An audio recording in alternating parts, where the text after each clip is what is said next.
When I was 9 years old, I told my parents that I wanted to be a spy when I grew up. It came time to apply for college, and I only applied at one university, George Washington University in Washington, because it was 2 blocks from the White House, and it was one of only 3 schools in America that offered a Middle Eastern Studies program.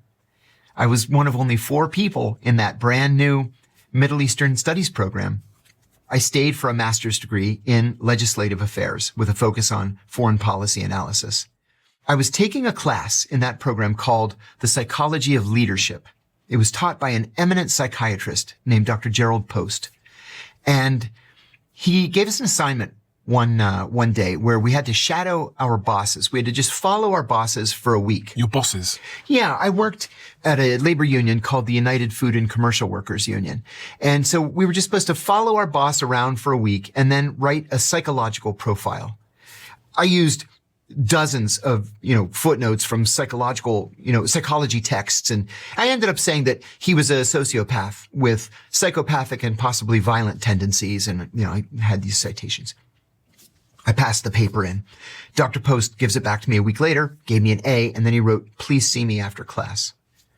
So I went up to him after the class and I said, "Dr. Post, you wanted to see me?" He says, "Come to my office." So we went down there. He closed the door and he says, "Listen, I'm not really a professor here. I'm a CIA officer undercover as a professor here. And I'm looking for people who would fit into the CIA's culture. I think you would fit into the CIA's culture. Would you like to be a spy?"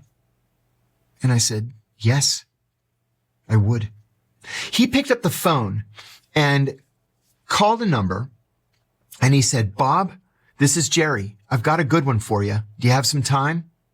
And he said, "Sure." He writes an address on a scrap of paper and he says, "Be at this address in 20 minutes. It was only 1 subway stop away. So I jumped on the metro. I went to Roslyn, Virginia, just across the river. I had to buzz to be let in. And a woman opens the door. She says, "Are you here for Bob?" And I said, "Yes." She says, "Come on in." I'm sitting there for a moment. And then this 6'6", 350-pound giant barrels out of his office. And he says, "John, Bob, how the hell are you? I want you to be at the George Washington University Medical School Saturday morning at 8 o'clock. We've got some tests for you." I said, "Okay." And then we shook hands and I left. So Saturday morning, I went to the GW Medical School auditorium. There were 200 people there and they handed us a test. My wife picked me up. She said, "How did you do?" I said, "I have no idea."